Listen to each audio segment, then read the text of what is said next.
पशुपति पारस साहब जुड़ रहे हैं। पूर्व केंद्र मंत्री रहे हैं। एनडीए में एक जमाने में बड़े महत्वपूर्ण घटक दल के तौर पर इनकी पार्टी और पशुपति पारस साहब को देखा जाता था। फिर समय ने एक बार करवट बदली और अब इस वक्त एनडीए के बाहर दिखाई पड़ रहे हैं। सर, बहुत बहुत शुक्रिया हमसे बात करने के लिए। तो क्योंकि एनडीए में आपको कोई पूछ नहीं रहा, तो महागठबंधन में आपका जो रास्ता है वो तय हो गया है। नहीं, ऐसा है कि मैं 2014 से लेके और टिल लोकसभा के चुनाव के 6 महीना तक मैं एनडीए गठबंधन का ईमानदार सहयोगी था और बिना किसी भी कारण के, बिना किसी भी वजह करके जब लोकसभा का चुनाव आया तो हमारे दल में 5 सांसद थे, 5 सांसद का सब टिकट काट दिया गया। तो मैं तो इस बात को समझता हूं कि हमारी पार्टी दलित की पार्टी है और दलित की पार्टी होने के नाते हमारे दल के सभी उम्मीदवारों का टिकट काटा। फिर भी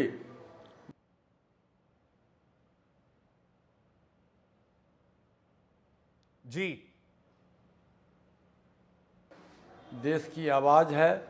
माननीय प्रधानमंत्री श्री नीतीश कुमार जी के नेतृत्व में पूरा देश में एनडीए की सरकार बननी चाहिए और हम लोगों ने पूरी ईमानदारी से, निष्ठा से एनडीए गठबंधन के उम्मीदवार को हम लोगों ने साथ दिया। इवन कि जहाँ तक माननीय प्रधानमंत्री जी का जिला था, चुनावी क्षेत्र था, वहाँ मैं बनारस में उनके नामांकन में भी गया में भी गया। जहाँ जहाँ कहीं भी प्रधानमंत्री जी का प्रोग्राम हुआ या माननीय गृह मंत्री जी का प्रोग्राम हुआ और जहाँ भी मुझको कहा गया मैं सभी जगह गया। चुनाव रिजल्ट के 6 महीना के बाद जब हमारी कोई पूछ नहीं हुई और बिहार में भाजपा के प्रदेश अध्यक्ष आदरणीय दिलीप जायसवाल जी और जनता दल यू के प्रदेश अध्यक्ष श्री कुशवाहा जी ने बयान दिया कि बिहार में एनडीए गठबंधन में 5 ही घटक दल है, जिसको इन्होंने 5 पांडव की संज्ञा दी जी, तो हमारी मजबूरी हुई। मैं तो ईमानदार सहयोगी था, तो लेकिन सर, हमारी मजबूरी हुई क्योंकि हम भी पार्टी आप चलाते बता रहे हैं। हैं कि कैसे आप प्रधानमंत्री जी के वाराणसी भी गए, उनके नामांकन में आप पूरी अपनी तरफ से कोशिश करते रहे। तो क्या ठगा महसूस कर रहे हैं आप? आपका इस्तेमाल किया गया और फिर छोड़ दिया गया। लेकिन इसमें किसी बिचौलिए का हाथ हुआ और गलत रिपोर्ट मंगा करके कि हमारी पार्टी की स्थिति ठीक नहीं है और इसीलिए हमारे 5 सांसद का टिकट काट दिया गया। जबकि एक से बात जान लीजिए भाई साहब कि मैं देश का पहला सांसद था कि माननीय प्रधानमंत्री जी के जन्मदिन के अवसर पर मैंने कहा कि ईश्वर को किसी ने देखा नहीं है। 1 अरब 40 करोड़ की आबादी इस देश में और सभी के हितैषी माननीय प्रधानमंत्री जी हैं और प्रधानमंत्री जी हम लोगों के लिए, दलित के लिए, शोषित के लिए, पिछड़ों के लिए भगवान के रूप में हैं। मैं इतनी तारीफ करता था एनडीए गठबंधन में रह करके माननीय प्रधानमंत्री जी का, माननीय गृह मंत्री जी का, फिर भी मेरे साथ में नाइंसाफ़ी हुआ। चूँकि हमारी पार्टी दलित की पार्टी थी और मैं खुद स्वयं दलित हूँ, इसलिए हमारे टिकट को बिना किसी कारण का काट दिया गया। नहीं, तो आपने इतनी प्रधानमंत्री जी की तारीफ भी करी। इस समय आप तारीफ करेंगे तो हो सकता है आपके घटक दलों को समझ में ना आए वो बात, क्योंकि अब आप महागठबंधन में हैं। तो आपको लगा कि आपका इस्तेमाल कर दिया गया, फिर आपको छोड़ दिया गया। जब आपकी जरूरत थी चिराग पासवान के खिलाफ तो आपको इस्तेमाल किया गया और उसके बाद आपको छोड़ दिया गया। हमारी पार्टी के साथ नाइंसाफ़ी हुआ, इसलिए कल हमने पूरे बिहार के लोगों के बैठक बुलाई थी, एक रैली बनाई थी हम लोगों ने। उस रैली में काफ़ी संख्या में, लाखों की संख्या में लोग आए और पार्टी का प्रेशर था। तो हम लोगों ने कल विधिवत पार्टी की राय लेकर के घोषणा किया कि अब मैं आज की तारीख से मैं एनडीए गठबंधन से नाता अपना तोड़ रहा हूँ और हम अपनी पार्टी के संगठन पूरे बिहार में 38 जिला है, अभी तक हम 22 जिला का भ्रमण किए हैं, 16 जिला बचा हुआ। अगस्त तक हम अपनी पार्टी के संगठन को मजबूत करेंगे, पार्टी की सदस्यता अभियान को चलाएंगे। हमारा जो शोषित वर्ग है, जो दलित वर्ग है, उसके उत्थान की हम बात करेंगे। चूँकि बिहार में आए दिन दलितों पर काफ़ी अत्याचार हो रहा है।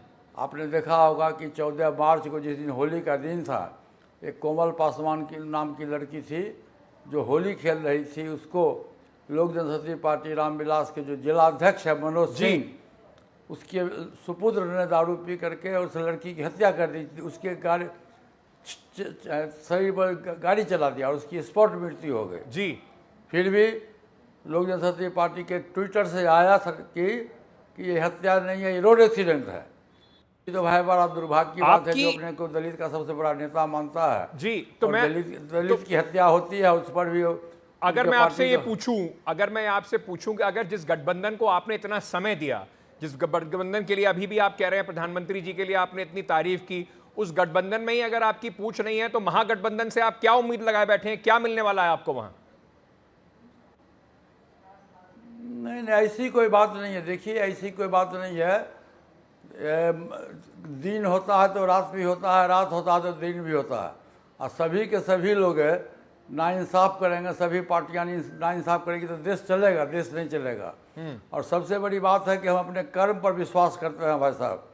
आप देखिए, मैं 20 वर्ष से, मैं तकरीबन 48 वर्ष पूर्व बिहार विधानसभा का सदस्य हुआ था। मैं 7 बार बिहार विधानसभा का सदस्य रहा, बिहार में 4 बार मंत्री रहा, भारत सरकार का मंत्री बना, मेंबर ऑफ पार्लियामेंट में हुआ। और सब दिन हमारे बड़े भाई साहब जीवित थे, स्वर्गीय पासवान जी, लेकिन सब दिन हम संगठनकर्ता के रूप में रहे। पूरी पार्टी, पूरा बिहार हमारे बारे में जानता है कि हम 3 भाई थे। तीनों भाई में राम लक्ष्मण भरत का रिश्ता था और हम तीनों भाई एकजुट थे और पार्टी वही चलाता था। आज भी हम संगठनकर्ता हैं। इतनी विपरीत परिस्थिति होने के बाद भी हमारा गठबंधन, हमारा दल जो है, बिहार में 38 जिला है, 38 जिला में से 36 जिला का अध्यक्ष मेरे साथ है। तो और हमारी पार्टी के साथ साथ एक दलित सेना का संगठन है जी, जो दलित सेना सामाजिक संगठन पे, सुन लीजिए, दलित सेना एक सामाजिक संगठन है जी, और उसके राष्ट्रीय अध्यक्ष भी मैं हूँ।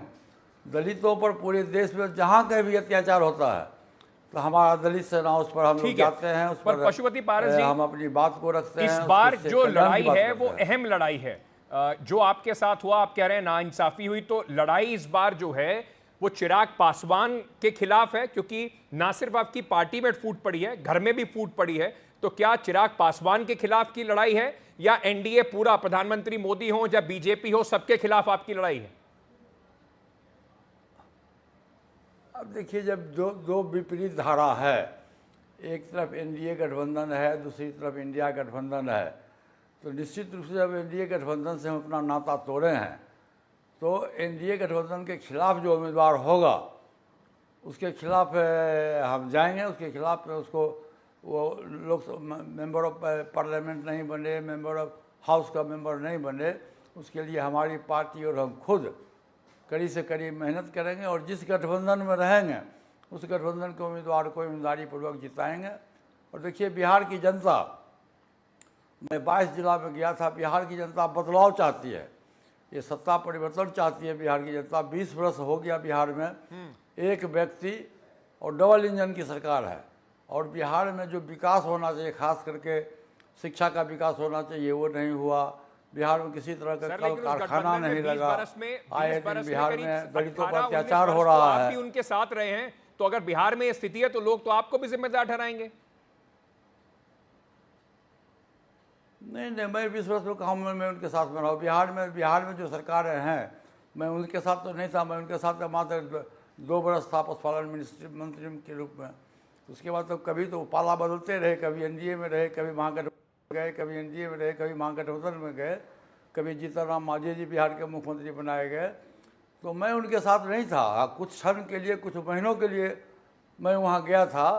लेकिन एक बात जान लीजिए, बिहार की जनता है और जनता सर्वोपरि है और फैसला जनता के हाथ में है।